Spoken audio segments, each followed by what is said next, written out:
आपका स्वागत है मुनीजा जी। ये थैंक आज यू। हमारे साथ बातचीत करने के लिए बहुत ही अहम मुद्दा है। We are talking to doctor Muneeza Khan from Varanasi, and she's a social scientist, and we are talking on the whole issue of the hijab ban. क्या आइडेंटिटी पॉलिटिक्स और बॉडी पुलिसिंग, क्या ये हिजाब बैन का मामला जो है वो एक पहचान की राजनीति का मुद्दा है या फिर बॉडी पुलिसिंग का मामला है? इसके ऊपर हम चर्चा अच्छे से करेंगे, क्योंकि बहुत मामला गरमाया है और जिस तरह से उभर के आया है कर्नाटक में, और हमने देखा है कि जौनपुर और गाजियाबाद में भी बच्चियों के ऊपर हमले हुए हैं जो सर पे कुछ ओढ़ के स्कूल और क्लास में जाते हैं। तो इसमें ये मुद्दे में काफी ये पेचीदा मामला है डॉक्टर मुनीजा खान। और पहले तो मैं आपका इंट्रोडक्शन करा दूं। डॉक्टर मुनीजा खान जानी मानी सामाजिक कार्यकर्ता है। She is a social scientist of well known research and wide-ranging research and academic experience. Her PhD in the 1990s was on the socio-legal status of Muslim women in the context of the Shahabano case and divorces in the Muslim community. तो ये जो doctor Muneeza Khan से खास इरादा हमारा ये था कि क्योंकि इनकी पहचान एक नारीवाद कार्यकर्ता भी है, वो सामाजिक कार्यकर्ता भी है, और एंटी कम्युनल एक्टिविटीज से सांप्रदायिकता के विरोध भी उनका काम काफी सालों से चल रहा है। तो मुनीजा जी, हम बात शुरू करते हैं। सबसे पहले थोड़ा कॉन्टेक्चुअलाइज मैं करना चाहूंगी। I'd like to contextualize the discussion because what we are seem to see within India today, मतलब India is known as the constitutional based secular state, धर्मनिरपेक्षता, मगर एक तरह से हम राजसत्ता को एक बहुसंख्यकवाद की तरफ खींचा जा रहा है, और ढांचे जो हमारे हैं संवैधानिक ढांचे, उनको खोखला बनाया जा रहा है। चाहे वो इलेक्शन कमीशन हो, जुडिशरी हो, पार्लियामेंट हो, पुलिस व्यवस्था हो। So we are seeing the hollowing out of Indian constitutionalism and democracy, secularism. और समाज में तो धर्मनिरपेक्षता और भी कम नजर आती है, क्योंकि जिस तरह की सांप्रदायिक ताकतें नफरत फैला रही है।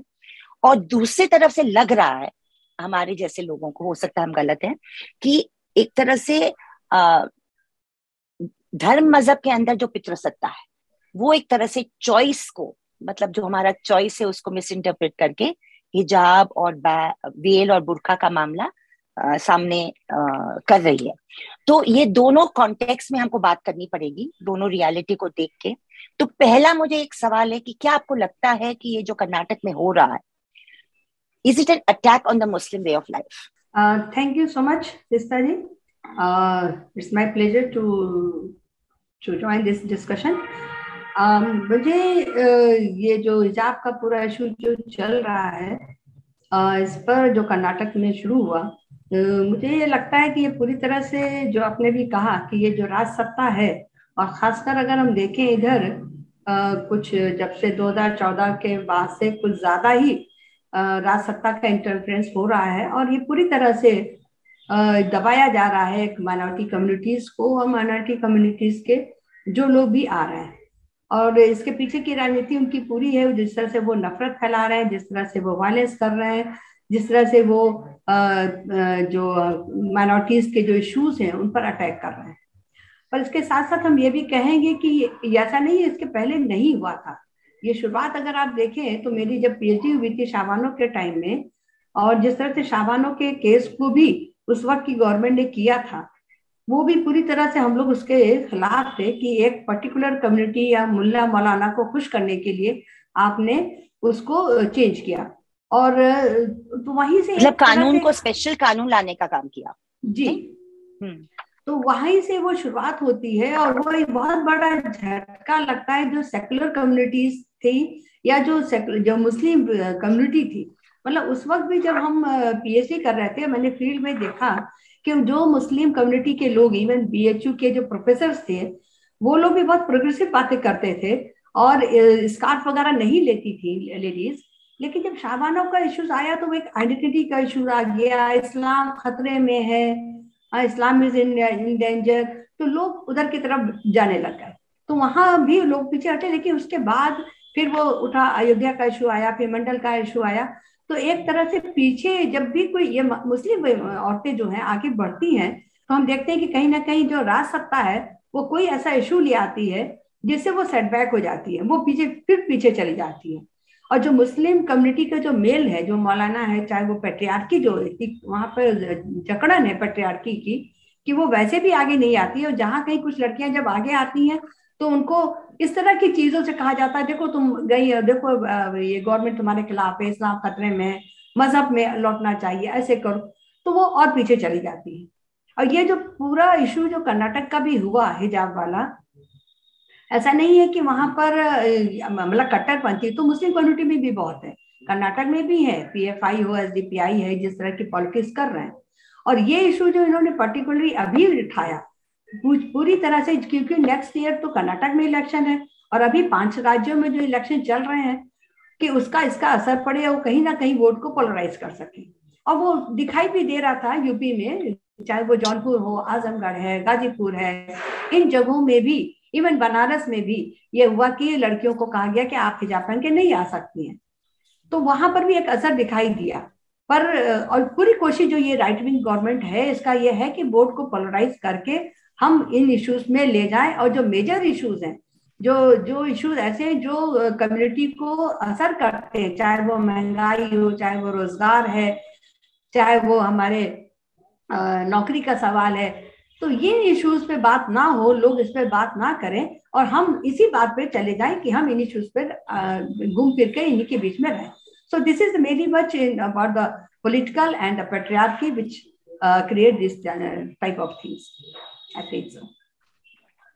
मुनीसा जी, 2 सवाल है। एक तो आपने सही कहा कि राइट विंग तो हर कम्युनिटी में होता है, मुस्लिम कम्युनिटी पीछे नहीं रही ये मामले में।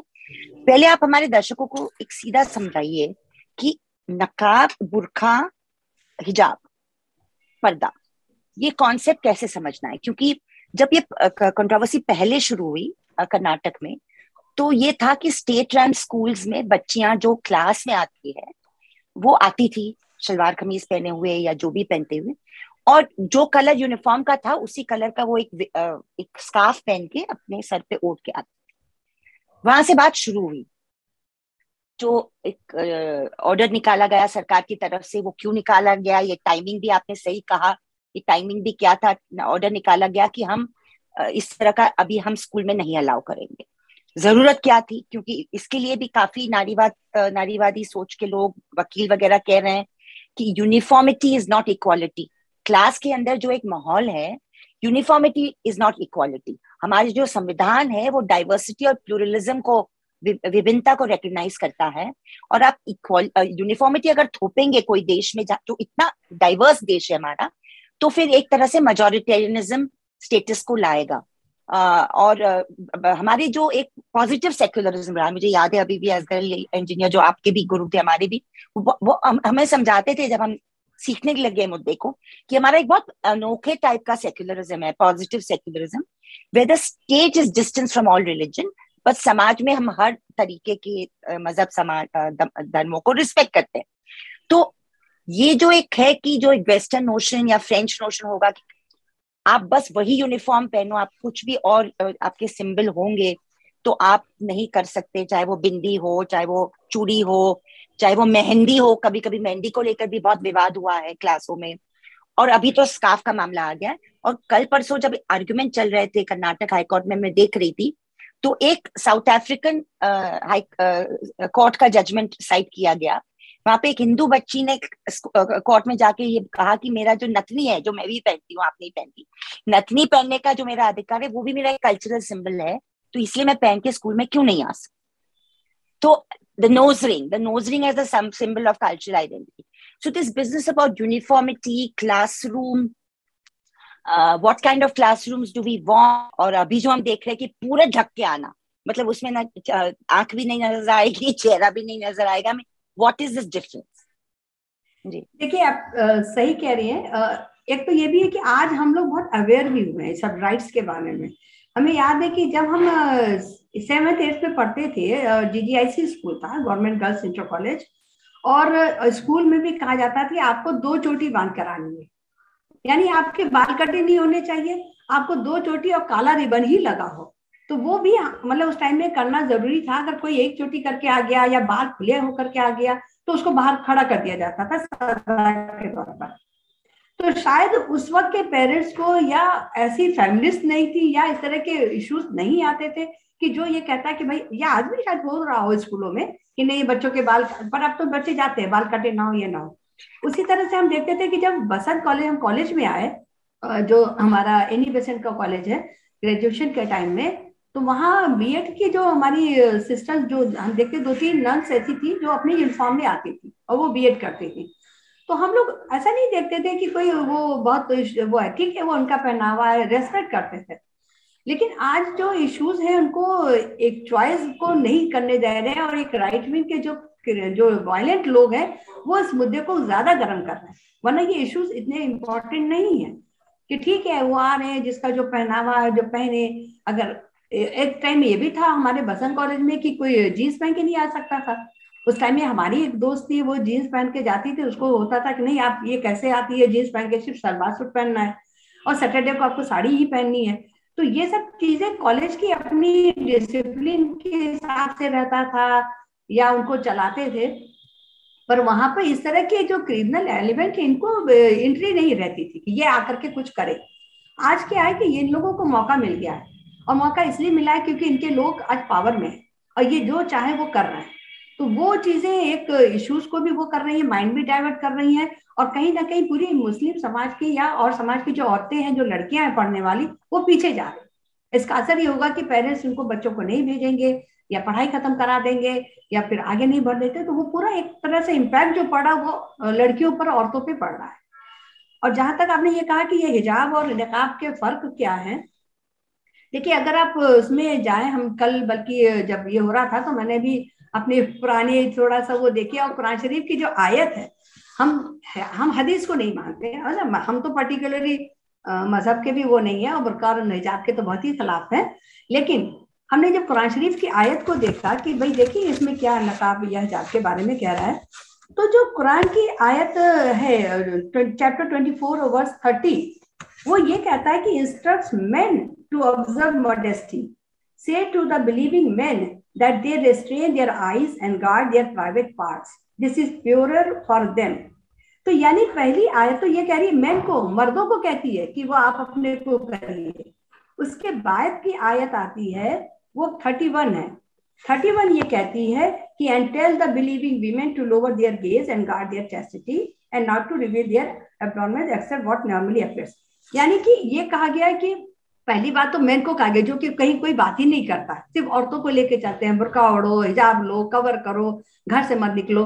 तो ये सारी चीजें उन पे भी लागू होती, वो नहीं होती। दूसरी बात ये कि इस्लाम मजहब, हम जब पीएचडी नहीं कर रहे थे, हमने तो कुरान पढ़ी भी नहीं थी तब, असगर अली इंजीनियर आपके भी, हमारे दोनों के ही गुरु थे, और मेरे फादर खुद भी थे। तो हमने देखा कि हमें अब देखना पड़ेगा क्योंकि हमारी स्टडी मुस्लिम वीमेन पर, तो क्या शाहबानों को केस को लेकर। तो जब हमने कुरान की आयतों को देखा और ट्रांसलेशन पढ़े, तो मुझे लगा कि बहुत से राइट्स ऐसे हैं मुस्लिम वीमेन के जो कि बताए नहीं गए हैं या वो प्रैक्टिस में नहीं है।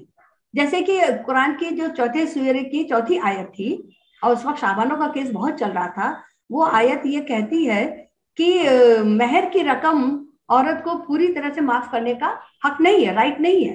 पर आमतौर पर होता क्या है, मेहर माफ करा दी जाती है शादी के वक्त ही, मतलब जब जाते हैं। और अगर नहीं माफ हुई तो हमने तो ये भी देखा कि जब डेथ हो जाती है, शौहर का इंतकाल हो गया, तो कहा जाता वाइफ की कम एंड आप अपनी मेहर माफ करवा लो। अरे वो इंसान मर गया, वो मेहर क्या माफ कराएगा।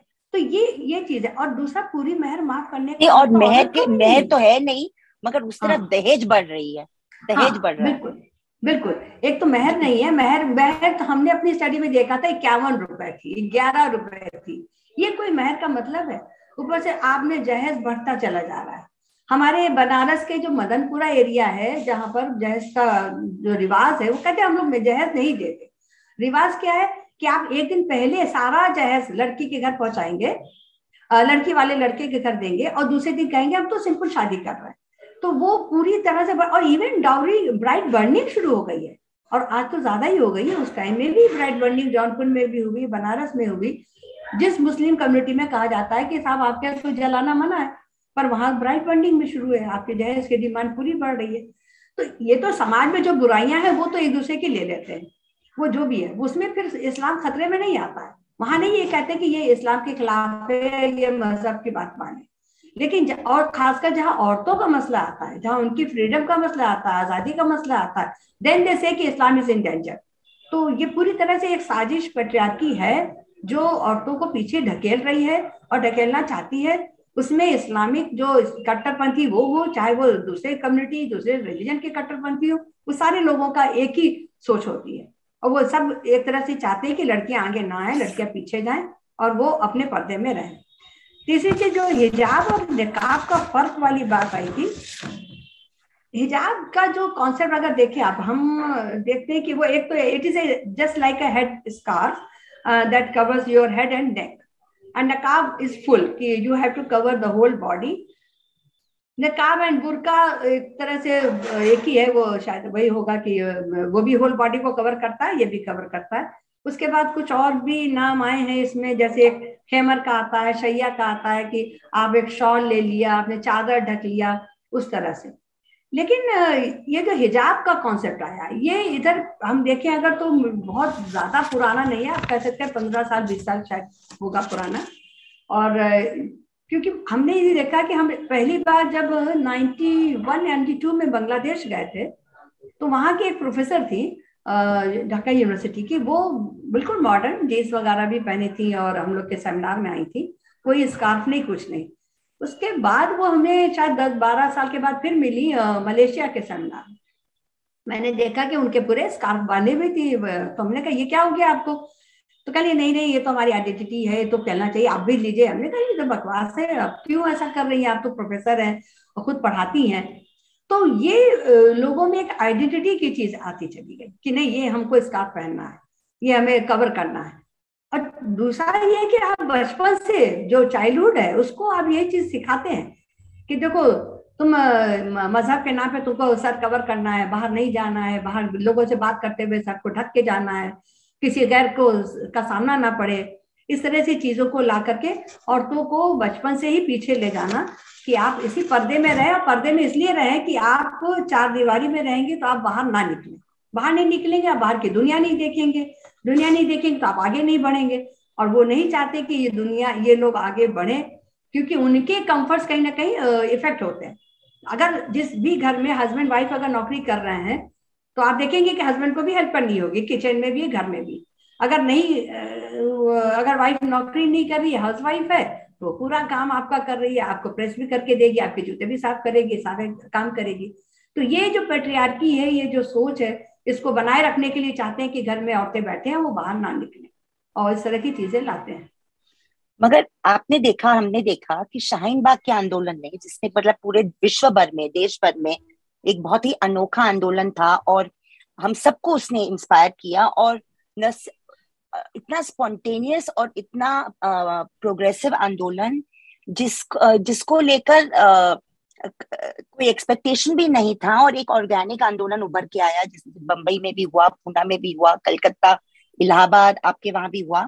तो उसमें अगर आप देखिए तो मुस्लिम औरतें आगेवानी में थी, लीडरशिप में थी, न सिर्फ नौजवान मगर सब उम्र की दादियां नानियां सब थी वहां पे। और उसमें भी अगर आप देखो शाहीन बाग में, तो सब बुर्का निकाब में नहीं थी, दूसरी जगह कोई थी भी, मतलब दूसरे शहर में देखो तो वो थी भी। तो उसको देखकर अगर हम आज का सूरत हाल देख रहे, और राज सत्ता का जो एटीट्यूड होना चाहिए, और खासकर न्यायालय का, जुडिशरी का, और मैं 11 फरवरी के ऑर्डर की तरफ आपका नजर लाना चाहती हूँ, क्योंकि जो स्टे ऑर्डर आया है हाई कोर्ट की तरफ से, अभी सुनवाई तो रोजाना चल रही है, मगर वो स्टे ऑर्डर की वजह से आज की सूरत हाल में वो बच्चियां जो भी कारण हो, जो अपने नकाब पहने हुए है या वेल पहनी हुई है, वो उसको उनको फिजिकली डिस्ट्रिक्ट मैजिस्ट्रेट वगैरह प्रशासन स्कूल में जाने से रोक रहा है। अभी इससे खराब या बदतर चीज कोई भी धर्मनिरपेक्ष स्टेट में क्या हो सकती है, जब एक तरफ शिक्षण का अधिकार है और दूसरी तरफ बिल्कुल हमारे शारीरिक आजादी या चॉइस का भी अधिकार है लड़कियों को औरतों को, मगर what should the, I mean, attitude of the state here and the attitude of the higher judiciary, जिसको हम कॉन्स्टिट्यूशनल कोर्ट कहते हैं, हाई कोर्ट, मतलब वो स्टे ऑर्डर देने से के पीछे क्या मतलब था? आप सुनवाई कर रहे हैं, कीजिए, कई सालों से ये हालात चल रहे हैं, अचानक सरकार एक ऑर्डर निकालती है और वो ऑर्डर को लागू करने के लिए आप स्टे ऑर्डर दे देते हैं। कम से कम आप सुनवाई होने तक, पूरी पूरी बात सुनने तक, दलील होने तक, आपको जैसी सिचुएशन था वो आपको चलाना था।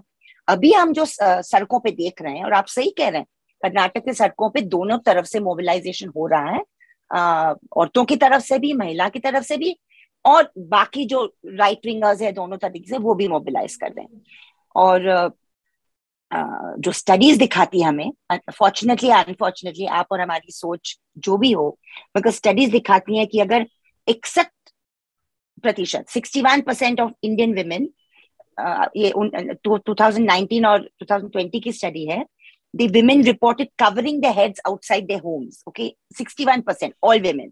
और उसमें से अगर आप देखें तो मुस्लिम women are 89%, Sardar Sikh women are 86%, and Hindus are about 59%। ये आंकड़े दिखा रहे हैं, मतलब हिंदुस्तान टाइम की बहुत अच्छा एक एनालिसिस था पीयू के रिलीजियस डेटा के मुताबिक। तो अगर आज ये सूरत हाल है, और जिसमें बच्चियों को भी कहा जा रहा है, वजह जो भी हो, कि आप ओढ़ के जाइए स्कूल में, तो एक तरफ कम से कम बच्चियां स्कूल में जा रही है, शिक्षण पा रही है, साक्षरता बढ़ रही है, साक्षरता का एक असर होता है परिवार पे और कम्युनिटी पे। और दूसरी तरफ से हम राजसत्ता का ये देख रहे हैं, राजसत्ता के हिस्सा न्यायालय भी है, वो तो एक स्टे ऑर्डर दे रहा है और पूरा स्टेटस को अपसेट कर रहा है। बिल्कुल सही कह रहे हैं आप कि इस वक्त कोर्ट का जो एक रोल है वो उस तरह से, पूरी तरह से ये कहें कि निष्पक्ष नहीं है, इट्स नॉट अ सेक्युलर, एक जस्टिस नहीं दे रहा। और सिर्फ इस केस में नहीं, जस्टिस तो उसने अयोध्या वाले वर्डिक्ट में भी नहीं दिया, वहां भी नहीं दिया, सीए एनआरसी जिस तरह से किया वहां भी उसने जस्टिस नहीं दिया। वहां पे तो अभी पेंडिंग है, 4 साल से, 3 साल से पेंडिंग है बस जी, वो तो अभी पेंडिंग है। और इस केस में भी कम से कम इतना तो करना चाहिए था उनको, जिस तरह से उन्होंने दे दिया कि नहीं कोई भी पहन के नहीं आएगा, ये इस तरह का नहीं देना चाहिए था। और ये भी एक तरह का डर बैठा दिया जाता है कि हम जुडिशरी के खिलाफ कुछ ना बोले, और अगर बोलेंगे तो कंटेम हो जाएगा। मुझे तो ये, हम अपने भी इंस्टीट्यूट के केस के बारे में भी हाईकोर्ट में हमने कहा था कि ये कौन सी तरीका, जब हम मजहब के खिलाफ बोल सकते हैं, धर्म के खिलाफ बोल सकते हैं, तो हम जुडिशरी का कोई अगर आता है फैसला, हम उसके खिलाफ क्यों नहीं बोल सकते हैं? ये कौन सा ऐसा कि हमें कंटेम कर देंगे? तो एनीवे अब ये बना हुआ है। और दूसरी तरफ हम ये भी देखते हैं कि जब 89, 90s में हमने अपनी फील्ड स्टडी किया था, उस वक्त अपर कास्ट के और हमारे दोनों, मतलब मुस्लिम कम्युनिटी में भी दोनों है, अपर कास्ट भी है, अजलफ अशराफ है। तो ये देखा था कि जो हमारे अपर कास्ट के जो वीमेन थी, उन्होंने ये कहा था, 80% लोगों ने ये कहा था कि बुर्का घट रहा है, और 34% जो हमारे दूसरे, वो कहती थी कि घट रहा है। यानी अपर कास्ट की औरतें अवेयर थी, पढ़ाई में थी, वो कहती थी कि अब बुर्का घट रहा है। बुर्का तो घटा, अब ये जो हिजाब ने ले लिया है जगह। और मलेशिया जब हम गए थे, हमने देखा वहां कलरफुल मैचिंग जो स्कार्फ मिल रहे हैं, ये हिजाब मिल रहे हैं, ये एक फैशन और एक स्टेटस सिंबल हो गया। ये हिजाब आपको गरीब या मजदूर तबके में नहीं मिलेगा। वो तो औरतें काम कर रही हैं, वो ऐसे ही आती, साड़ी भी पहन रही है, सूट भी पहन रही है। वहां बुर्का भी अब खत्म हो गया, क्योंकि वो भी शायद महंगा पड़ रहा है, और इस कोरोना टाइम में तो और भी सबकी जॉब और सब रोजगार चले गए। लेकिन हिजाब ने एक अपर क्लास और अपर कास्ट की औरतों के लिए कर लिया कि ये हमारा एक स्टेटस सिंबल। अगर हमें लगता है कि हम स्टडी करें हम लोग फील्ड में, तो ये अपर क्लास और अपर कास्ट का ही वो है। शायद हमें गरीबों में शायद हिजाब का ऐसा नहीं मिलेगा, वो एक हल्का स्कार्फ ले लेंगे या कर लेंगे, या दुपट्टा कर लेंगे। पर एक तरफ ये भी है कि लोग बढ़ा रहे हैं इस चीज को। जैसे अभी हम लोगों ने सीजेपी की स्टडी जो बुनकर की पूर्वांचल की, और उसमें हम लोग जो गए फील्ड में आजमगढ़ और गोरखपुर, मऊ, बनारस, तो उस दौरान हम लोग ने जब आजमगढ़ गए, मुबारकपुर में जब वीवर्स की स्टडी कर रहे थे, तो हमारे स्टाफ जो सीजेपी के थे वो लोग अपना अंदर इंटरव्यू करे, तो हम बाहर आ गए कि थोड़ा बच्चों के साथ देखे क्या हो रहा है। तो वहां जो छोटी छोटी बच्चियां थी, it's very strange for us कि सुना था मुबारकपुर के बारे में कि है बहुत ही दकियानूस वो मोहल्ला, तो मुश्किल से वो लड़कियां रही होंगी 6 साल 8 साल के बीच की। तो मैंने कहा अच्छा तुम लोग क्या कर रहे हो, ला तुम लोग के फोटो खींचे। तो बोले नहीं नहीं, हम लोगों की फोटो मत खींचो, हम लोग फोटो नहीं खिंचाते, उनकी एक लोकल लैंग्वेज है, you you are not allowed to take photos of us, you have to take photos of boys and who are playing in the ground. तो ये चीजें कि बचपन में ही छोटी बच्चियों को आप हिजाब पहना के और उसकी फोटो लीजिए, मना कर दीजिए, ये दिमाग में डालिए कि ये अल्लाह को बुरा लगेगा, ये मजहब के खिलाफ है, गुनाह होगा, हर चीज को गुनाह से जोड़ लीजिए, तो ये दिमाग में बैठ जाता है। जब तो वो बड़े होकर के वो इंजीनियर बन जाए, साइंटिस्ट बन जाए, कुछ बन जाए, वो दिमाग में तो रहेगा ही। तो वो एक जो एक लिबरल, मुझे लगता है कुरान शरीफ में जो राइट्स दिए गए वो बहुत रेवोल्यूशनरी है। बहुत सी चीजें पता ही नहीं है, बताते भी नहीं है। कल भी हम लोग यहाँ डिस्कस कर रहे थे, जब देख रहे थे, मुझे भी पहली बार पता चला कि मेन के बारे में तो पहले कहा गया, जब पढ़ो तो कुछ नया मिलता है, जब भी देखो तो कुछ लगता है ये तो है पर ऐसा है नहीं। उसके बावजूद भी कुरान शरीफ में भी जो चीजें हैं उसमें बदलाव की जरूरत है। ये नहीं है कि हमको उसको लेकर के आगे ही वैसे ही चलना है। वो एक किताब है जो हमें गाइड कर रही है। तो गाइड का मतलब ये नहीं होता कि हम डिट्टो उसको लेके चलेंगे। जहां कहीं हमें रिफॉर्म की जरूरत है, हमें रिफॉर्म लेना है। बेसिक जो स्पिरिट है, बेसिक जो वैल्यूज है रिलीजन के, हमको वो लेने हैं, और उसके बेसिस पे हमें एक बेहतर समाज, बेहतर कंट्री बनाने की।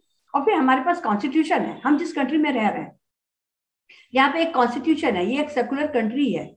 हमको दूसरे देश के नकल में नहीं जाना है।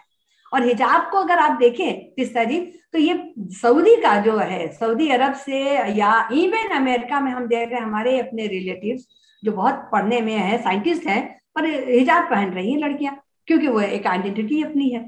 या सऊदी से जो लोग आते हैं वो अब करने लगे, अल्लाह हाफिज करने लगे, खुदा हाफिज नहीं करेंगे। तो ये चीजें जो बदलाव आ रहा है, ये वहाबीइज्म का और ये इस तरह का जो लागू कर रहे हैं अपने देश में, वो अपना तो नुकसान कर रहे हैं, हमारे ही हिंदुस्तान के जो लोग हैं उनका नुकसान हो रहा है, माइनॉरिटीज का, और खास करके औरतों का, मुस्लिम बच्चियों का, क्योंकि बच्चियों के अंदर में ये दिमाग में डाला जा रहा है। जी मगर हाँ, आप बिल्कुल सही कह रहे हैं कि आप अब समाज के अंदर, मुस्लिम कम्युनिटी के अंदर की बातें आप जो बिल्कुल सफाई से कह रहे हैं और काफी तजुर्बे के साथ आप रख रहे हैं ये बात, 3-4 दर्शकों की बात रख रहे हैं जो आपका खुद का एक तजुर्बा है। मगर मैं वापस वो बात दोहराऊंगी जो हमारे लिए एक संकट देने वाला इश्यू है, क्योंकि हम मानवाधिकार के कार्यकर्ता भी है, नारीवाद सोच के भी है, और अल्पसंख्यक के भी अधिकार के लिए हम आवाज उठाते हैं। तो इस वक्त जब शिक्षण का अधिकार और हमारे संविधान में दिया 13, 14, 15, 16, 17, 25, 30, 19, मतलब ये एक्सप्रेशन, ये सब के ऊपर इतना हमला हो रहा है, ये इश्यू को लेकर मैं कह रही हूँ, बाकी बात मैं अभी नहीं कर रही हूँ, पॉलिटिकल डिसेंट जो लोग जेल में है, कि is this an attack on the Muslim way of life, जो इस्लामोफोबिया हम देख रहे हैं।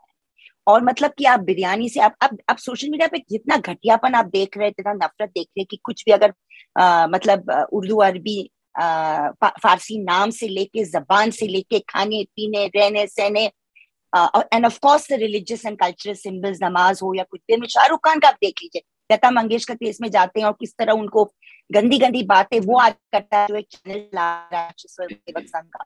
तो in that sort of atmosphere, इस तरह की जो नफरत उभर के आ रही है हिजाब निकाब को लेकर, न्यायालय पे तो बहुत जिम्मेदारी है ही, वो तो हमने बात कर ली, मगर हमारे मतलब जैसे संगठनों के ऊपर क्या जिम्मेदारी है कि हम एक तरफ से शिक्षा का अधिकार के लिए भी बोलें और हमारी जो मुस्लिम हैं उनके साथ भी खड़े रहें, ताकि उनको वो जो ये नेविगेट कर रही है, उनकी ये ड्यूअल रियलिटी, एक अपने हिंदुस्तानी राजसत्ता की रियलिटी जो एक बहुसंख्यकवाद से जूझ रही है, फासीवाद से जूझ रही है, और फिर अपने कम्युनिटी के अंदर की एक तरह के जो प्रेशर्स हो, वो शायद सोच रही उसके बारे में नहीं सोच रही है, जो भी है, जब भी वो सोचना शुरू करे। अभी वो अरूसा परवेज की मैं पढ़ रही थी ये इंटरव्यू की तैयारी में, जो हमारी 12वीं की टॉपर थी कश्मीर की, और उन्होंने बस इतना कहा कि मुझे नहीं पहनना है। उनको जिस बुरी तरह इस्लामिस्ट ने गंदी तरीके से ट्रोल किया है, उनके माँ बाप, हर चीज वहां पे गालियां, जैसे यहाँ पे संगी देते हैं या भक्त देते हैं, वैसे ही वहां पे इस्लामिस्ट ने उनके पूरे परिवार के ऊपर, उनके अपब्रिंगिंग के ऊपर इतनी गंदी गंदी बातें लिखी है ट्विटर पे कि दोनों में कुछ चॉइस, आप देखिए तो सोच तो वही है, सिर्फ यहाँ पे एक पूरे राजसत्ता पे काबू है और यहाँ पे एक समाज के अंदर एक तबके में शायद ये काबू बन रहा है। तो इसका इक्विवेलेंस हम कैसे कर सकते हैं, दैट्स अ क्वेश्चन। हमको इसको नेविगेट करना है और उसका स्टैंड बड़े कैलिब्रेटेड वे से लेना पड़ेगा, क्योंकि बच्चियां तो शिक्षण का अधिकार तो एक फंडामेंटल राइट है अंडर आर्टिकल 21A, और इसमें कोई भी डिनाई नहीं कर सकता और करना भी नहीं चाहिए। And then there is a question of bodily choice कि हम क्या पहने नहीं पहने। बॉडीली चॉइस की भी बात है, शरीर के ऊपर अधिकार, पहन रहन सहन के ऊपर अधिकार। जी बिल्कुल ठीक है, आपने कहा कि बिल्कुल ये तो हमारा चॉइस होना ही है कि हम क्या पहनेंगे क्या नहीं पहनेंगे, हम जींस पहने नहीं, हम मानव अधिकार और नारीवाद इसको हाँ कैसे हैंडल करें, ये करें, मुझे लगता है चुनौती। ये अभी अभी का जो माहौल है इसमें तो बहुत बड़ा ये चैलेंज है। पहले भी होते थे लेकिन इतने नहीं होते थे। जैसे अभी वो कश्मीर की लड़की पे हमला हुआ तो लोग ने अटैक किया, ये इस तरह का हमें लगता है 91 वगैरह में हमसे एक बार एक इंसान मिलने आया, उन्होंने कहा कि आप मुस्लिम नहीं है। हमने कहा क्यों? तो कहा कि आप तो बाल भी आपके कटे हैं और आप जो है वो जो बातें करती वो भी, और आप नमाज नहीं पढ़ती, आप ने कोई कुरान नहीं पढ़ती, इसलिए आप मुस्लिम नहीं। हमने कहा हमने आपसे सर्टिफिकेट मांगा ही नहीं है। अगर हम कहें आप मुस्लिम नहीं है तो आप होते कौन है हमें कहने वाले कि हम मुस्लिम है कि नहीं है? हम एक इंसान है, या हम जो भी समझे। पर आज अगर कोई अगर लड़की इस तरह से कह देगी अगर, तो शायद उसका कुछ और मतलब होगा। इवन तो बच्चियों के लिए इस वक्त जो ह्यूमन राइट्स का इश्यू है, जिस तरह से एक तरह से कहेंगे मुस्लिम कम्युनिटी में पढ़ाई का तो ये बढ़ा है, अब स्कूलिंग जा रही है बच्चियां और भेजना शुरू किया है, लेकिन साथ साथ और हमारा जो कॉन्स्टिट्यूशन है जो हमारे वो भी कहता है कि आप एजुकेशन की तरफ जाइए, मतलब पढ़ने के लिए। लेकिन अभी जो माहौल है इधर जो 10, 12, 14 के बाद से, वो हम जैसे लोगों के लिए जो ह्यूमन राइट्स एक्टिविस्ट हैं, जो जो इस पे काम कर रहे हैं, जो एजुकेशनिस्ट हैं, उनके लिए इतनी चैलेंजेस रोज के रोज आ रहे हैं। रोज उनको सोचना पड़ा कि हम क्या फैसला लें, क्या करें। इसी हिजाब को लेकर पहले होता था हम नहीं है, लेकिन आप एक तरफ हिजाब है जिसके हम खिलाफ है, दूसरी तरफ ये है कि आप हमारा चॉइस भी होना चाहिए, उस बच्ची का चॉइस होना चाहिए, वो हिजाब पहने ना पहने क्या करे। तो दोनों चीज हम लोगों के लिए भी बड़ा मुश्किल हो रहा है कि हम कैसे इसको टैकल करें।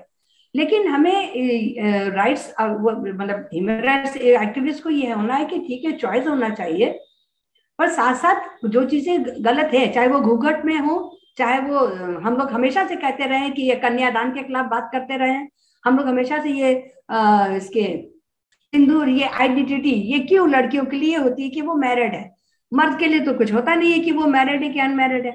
तो ये सब चीजों के तभी हम लोग आवाज उठाते थे, आज भी उठाते हैं, लेकिन इसके लिए हमें लगातार मीटिंग्स, लगातार लोगों के बीच में बातचीत करने की जरूरत है। ये एक दिन में ऐसे नहीं खत्म होगा। और जैसे अभी हम लोग का जो खोज का काम सीजेपी का बनारस में चल रहा है, हम लोग बच्चियों के बीच में अभी जो चला रहे थे, वहां हम लोग ने एक लाइक्स एंड डिसलाइक्स का जब पूछा तो कुछ बच्चे ने कहा कि उन्हें बुर्का पसंद है। ज्यादातर नहीं, 5-6 लोगों ने कहा। उसमें से एक ने कहा कि मुझे बुर्का पसंद है पर दूसरा अगर हिजाब पहने तो मुझे नहीं पसंद है। तो हम लोगों ने उससे बातचीत किया, ये क्या मतलब तुम्हें नहीं पसंद है, दूसरा पहने हिजाब तो अच्छा लगता है। तो फिर बातचीत में हमने कहा अच्छा क्यों लगता है। तो इस तरह की जब तक हम बातचीत करेंगे क्लास 5, 6, 7 के बच्चियों के साथ भी, तो उससे कुछ चीजें निकलेगी। क्योंकि आमतौर पे हम लोगों ने ये देखा, जब हम लोग ताना बाना फिल्म एक बना रहे थे, एक हमारी आयरलैंड की पैट मर्फी थी, बुनकर के स्कूलों में हम लोग गए वहां पे इंटरव्यू करने, तो वहां भी लड़कियों ने कहा कि पसंद है, लेकिन जब बात करने में लोगों ने कहा नहीं हम पहनना नहीं चाहते, हमको घर में कहा जाता पहनो, तो घर में नहीं पहनेंगे तो नहीं पहनने दिया जाता। या अपने कॉलेज के टाइम में हमारी कई सहेलियां लोग थी जो पहनती थी फिर उतार देती थी बस में, और उसके बाद फिर वहां गई कॉलेज किया फिर पहन के चली आई। लेकिन आज जो एक जिद वाली बात भी हो गई है, हिजाब पहनेंगे हम, ये हमारा राइट है, बिल्कुल राइट है, लेकिन हिजाब को फोर्सफुली तो नहीं कर सकते आप। एक सेकुलर व्यू तो लाइए, एक लिबरल व्यू तो लाइए कि क्या आप अपनी ही बच्चियों को कैद करना चाहते हैं। क्योंकि आज हम देख रहे थे कहीं एक जगह कहीं देखा हमने कि ये बुर्का हिजाब क्यों लड़कियों के लिए लाया गया, क्योंकि उनकी जगह घर में है, वो घर में ही रहे इसलिए वो बुर्के में रहेंगी, हिजाब में रहेंगी, पर्दे में रहेंगी। अगर उनको बाहर निकलना है तो वो कवर करके निकले। आपने शुरू से ही अलग कर दिया, लड़कियों का घर के अंदर है, मर्द बाहर निकल सकता है, उसको कुछ नहीं कवर करना है। तो इन चीजों के खिलाफ अगर लड़कियों ने आवाज उठाई और आज निकल रही हैं, तो उन्हें और भी मुझे लगता है ये बदलाव आएगा। ये हिजाब का इशू भी जो इलेक्शन और ये सब करके शायद इसमें बदलाव आएगा। और ये जो आइडेंटिटी की और ये जो इश्यूज आ रहे हैं सऊदी से और बाहर से, चाहे वो हमारे वेस्टर्न कंट्रीज में, हम नहीं मानते कि वेस्टर्न ड्रेस पहन लेने से या वेस्टर्न कंट्रीज में रहने से लोग लिबरल हो गए। मुझे तो दिखाई देता कि वहां भी जाके वैसे ही दकियानूस लोग हैं, सोच उनकी वही है। तो वो चीजें खुद पे खुद आएगी, और ये बहुत लंबा काम है, इसमें हमें काम करने की जरूरत है, जो from the childhood, from the schooling, जिसपे सीजेपी बहुत कर रहा है, जो खोज के जो काम चल रहे हैं स्कूल में, इसका बहुत बड़ा रोल होगा। और बीच बीच में जो हम लोग काम करते हैं उसमें ये चीजें भी आती हैं, नफरत का इशू भी आता है, ह्यूमन राइट्स का इशू आता है। ये सारी चीजों को लेकर लगातार काम करने की जरूरत है। और अभी की जो सरकार, इसमें तो एक अलर्ट भी रहना है, आपको टैक्टफुली भी काम करना है, और इन चीजों को लेके आगे बढ़ना है, मुझे लगता है। जब हम ये एक व्हाट्सएप ग्रुप पे हमारा ये मतलब डिस्कशन, बहस नहीं कहूंगी, ये एक दो सवाल से फिर हम हमारी बात खत्म करेंगे, मगर एक दो मुद्दे मुझे रखना जरूरी मैं समझी, क्योंकि हमने भी देखा था हमारे बम्बई और बाकी देश को जलते हुए 86 87 में। आजकल के बच्चे पहचानते भी नहीं है कि एक तरफ से राम मंदिर का मामला उभर के आ रहा है जो अभी हमारे सर के ऊपर बैठ के पूरे राज सत्ता को कैप्चर कर रहा है, और दूसरी तरह शाहबानो का केस का जो मोबिलाइजेशन, जिसमें मेल क्लर्जी, मौलाना लोग जिस तरह सड़कों पे उतरे, सिर्फ 125 रुपया की मतलब एक मेंटेनेंस दिया गया था एक मुस्लिम औरत को, और उसके ऊपर इतना कि हम आपके हमारे शरिया को आप हाथ मत लगाइए। और ये जो मिडिल ग्राउंड था दोनों कम्युनिटी का, जो है जो हमारे बीच में, जो इससे के काफी फिक्र कर रहे हैं। मगर मुझे एक तरह से एक बात बार बार दिमाग में घूमती रहती है, इट हॉन्ट्स मी, मतलब खुलेआम मंदिर आ गए, पहले भी थे मगर पूरी तरह से आ गए, पुलिस की गाड़ियों पे, जीपों पे, आप लाइट के साथ वो मंदिर का पूरा निशान आप देख सकते हैं, ठीक है। फिर सरकारी ऑफिस में आ गए, इधर आ गए, अभी तो आप देखिए तो कभी कभी कोर्ट के अंदर इधर उधर भी आपको मिल जाएंगे। तो राजसत्ता भी धर्म से, बहुसंख्यकवाद से दूर नहीं हो रही, एक बात। दूसरी बात, हमारे एक बहुत इंपॉर्टेंट स्टडी मुझे लगता है centre for the study of society ने, सेक्युलरिज्म ने किया था गए साल का, इरफान इंजीनियर वगैरह ने, कि आर्टिकल 27 हमारा कहता है कि you can not compel people to pay religious taxes. ये हमारा एक संवैधानिक अधिकार है कि आप कंपेल नहीं कर सकते हो, कि फिर भी टैक्स पेयर का पैसा, मतलब आपका पैसा, हमारा पैसा जो हम टैक्स भरते हैं, तो 900 करोड़ काशी विश्वनाथ कॉरिडोर में गया, 800 करोड़ आपका पूरी हेरिटेज कॉरिडोर में गया, 200 करोड़ आपका समलेश्वरी मंदिर उड़ीसा में गया, 742 करोड़ आपका भुवनेश्वर के लिंगराज टेम्पल में गया, और बाकी भी ऐसे धाम है, पिलग्रिमेजेस है, जिसमें टैक्स पेयर का पैसा हमारी सरकारें, केंद्र और राज्य सरकारें दे रही है। गुजरात की सरकारें आदिवासी बेल्ट में 5-5 हजार रुपया अयोध्या के लिए दे रही है, अभी काशी विश्वनाथ के लिए भी देना शुरू करेगी। This is a clear abuse of the term secularism and the constitution. ये पूरे सूरत हाल में, और जितना इसके बारे में समझ और पहचान और जानकारी होनी चाहिए, कई लोगों के बीच में ये जानकारी है, हम लोग इसके ऊपर आंदोलन नहीं शुरू कर सके अभी तक, कि पुलिस स्टेशन के अंदर मंदिर नहीं होना चाहिए, न कोई धार्मिक निशान होना चाहिए, क्योंकि या तो सबका हो, इसका मतलब है आपके पास 5-6 आप अलग अलग आपको सिंबल रखने पड़ेंगे जिसमें अलग अलग धर्म मजहब के होंगे, वो मुश्किल है। तो इस सूरत हाल में, जब पहले से बहुसंख्यक फासीवाद ने राजसत्ता में आने से पहले भी सरकारी ढांचों पे कब्जा करने की कोशिश, इन्फिल्ट्रेट करने की कोशिश की थी, and they were partly successful, आज के सूरत हाल में हिजाब, निकाब और मुस्लिम बच्चियों का ये पूरा आप कैसे देखें? देखिए, आपने कहा है कि मंदिर में 900 करोड़ जो गया, 800 करोड़, बिल्कुल सही है। यहाँ तक कि हमारे तो प्राइम मिनिस्टर भी हमारे ही टैक्स से पैसे से गए वहां थे और नुकसान किया। जिस वक्त उनको हमें देश के लिए काम करना था, वो वहां मंदिर में जाकर के काम कर रहे थे, पूरा मंत्रालय काम कर रहा था, वो भी यहीं से गया। पर और जहां तक पुलिस वाला में है, बिल्कुल हो रहा है, वही नहीं। हम तो ये देखते हैं कि जो इंस्टीट्यूशंस हैं, और इवन चाहे वो गांधीयन इंस्टीट्यूशंस हो, जहाँ पे अकाउंटेंट बैठते हैं, ट्रेजरर, वहां पर लक्ष्मी जी की मूर्ति रखी रहती है। अब आप कहिए साहब ये लक्ष्मी है और इनकी मूर्ति क्यों रखी है यहाँ पर, यहाँ जो वो होता है तिजोरी होती है, तो कहते हैं साहब लक्ष्मी आएंगी, तो धर्म से जोड़ लिया गया, लक्ष्मी आएंगी मतलब लक्ष्मी की मूर्ति रख करके, तो आपने वहीं से जोड़ दिया, अकाउंटेंट के पास लक्ष्मी जी की मूर्ति रहेगी। और क्या मुस्लिम जो इंस्टीट्यूशन, क्या वहां लक्ष्मी नहीं आती? वहां तो नहीं लक्ष्मी रखते हैं वो। और दूसरे ये कि मंदिर आपने हर पुलिस थाने में रखा हुआ है, जो गलत है।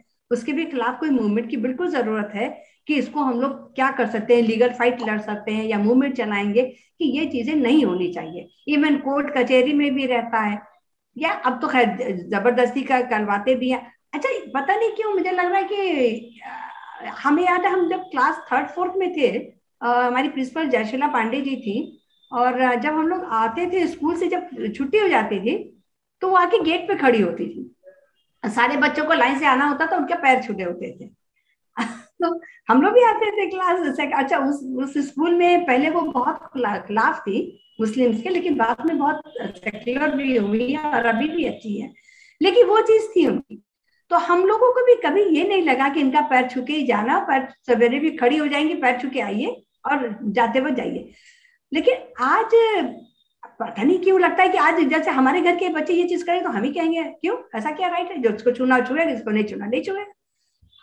या सरस्वती पूजा के दिन में घर में अम्मा अब्बा ये लोग कहते हैं हाँ हाँ बिल्कुल जाओ, प्रसाद भी खा रहे हैं, पूजा भी कर रहे हैं, सब कुछ कर रहे हैं। लेकिन आज थोड़ा आजादी भी हम लोग ज्यादा चाहिए, और होनी भी चाहिए, शायद तब इतनी अवेयरनेस नहीं थी। लेकिन अभी के हिसाब से जो जिस तरह से राज सत्ता जिस तरह से कंट्रोल कर रही है और जिस तरह से दबाती जा रही है, सबसे बड़ा खतरा ये है कि आज वो हिजाब पे करेगी, कल वो और चीजों पे करेगी। किया ही है, आप शादी नहीं कर सकते, लव जिहाद के नाम पे आप खा नहीं सकते कि हर चीज बीफ हो जा रही है। आप पाबंदियां यहाँ पे बनारस में आपके जब भी कोई फेस्टिवल होता है या पूजा होती है, आप नॉनवेज नहीं मिलेगा। तो ये धीरे धीरे बढ़ता चला जा रहा है। तो सबसे बड़ा खतरा यही है कि आप जो आपका जो रोल है, जो एक सेकुलर होना चाहिए, जो इस देश में लोग हैं, इस देश की को आजाद करने में सबका रोल रहा है और सबको बराबर का राइट है, वो नहीं मिल रहा है। और आप एक तबके को दबाते जा रहे हैं लगातार।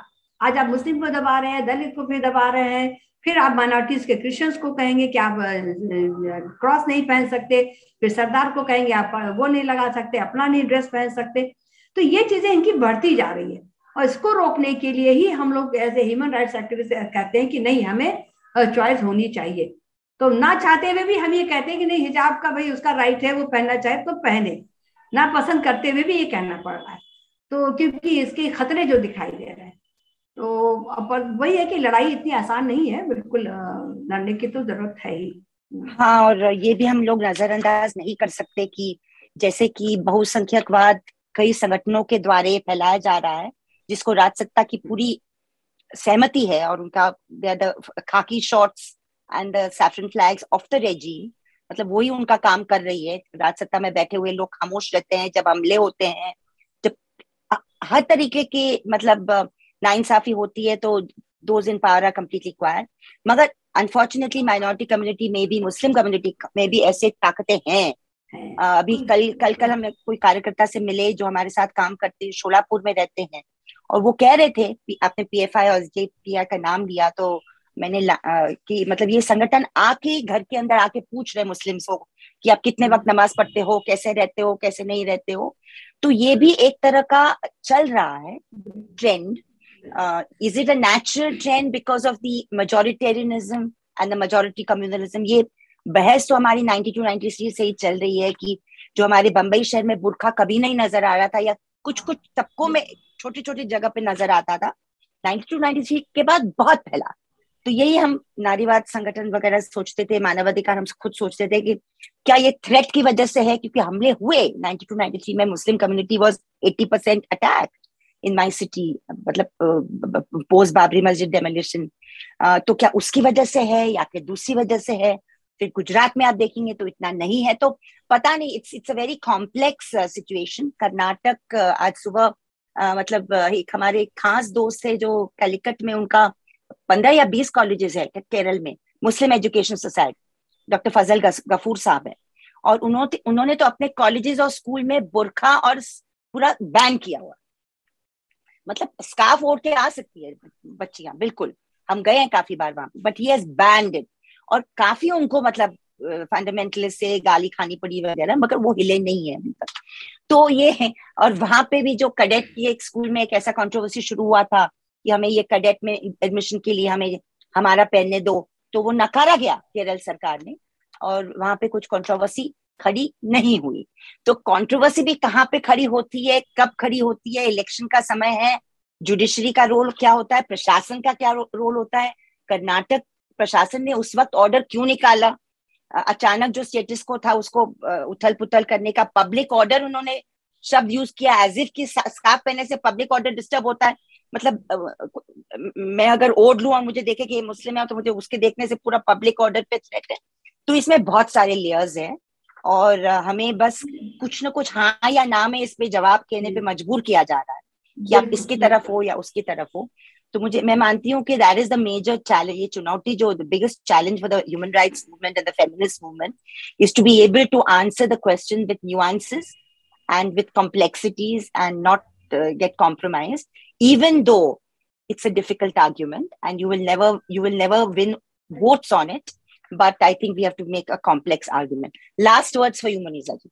Yeah, last word मुझे भी I just want to say कि this fundamentalism, communalism is in both communities, and especially if you see right now when this girl in Karnataka about hijab कि जमीयत उलमाए हिंद ने सीधे से उसको 5 लाख रुपए दिए, तो ये क्या कहता है? ये तो और भी ज्यादा आप बढ़ा रहे हैं, चीजों में आग लगाने वाली बात है। यही जमीयत उलमाए हिंद जब मुस्लिम औरतें या मुस्लिम जो गरीब मरता है, चाहे वो राइट से मरा, चाहे वो गुजरात में मरा, खुद आपने पूरा देखा है आपने तीसरा जी, और या बॉम्बे राइट्स में या मुजफ्फरपुर यहाँ बना अपने यूपी में हुआ, कभी नहीं मदद किया।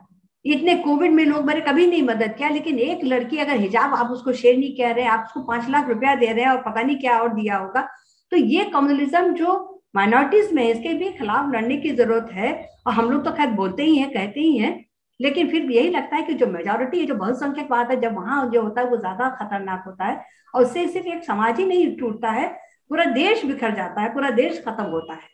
बहुत ही जद्दोजहद और लड़ाई से हम लोगों ने इस देश को बनाया, जिन लोगों ने, सबने, वो सबका है। लेकिन कुछ लोग आज, जो लोग गांधी जी के हत्यारे थे, वो आज बैठ करके इस तरह का जो चला रहे हैं, वो पूरे देश का नुकसान कर रहे हैं। हमें तो लगता है सिर्फ मुस्लिम औरतों, सिर्फ मुस्लिम का नहीं, पूरे देश का नुकसान हो रहा है। तो ये लड़ाई लंबी है और जो काम है वो भी लंबा है, सबको करके मतलब साथ लेके ही चलना है।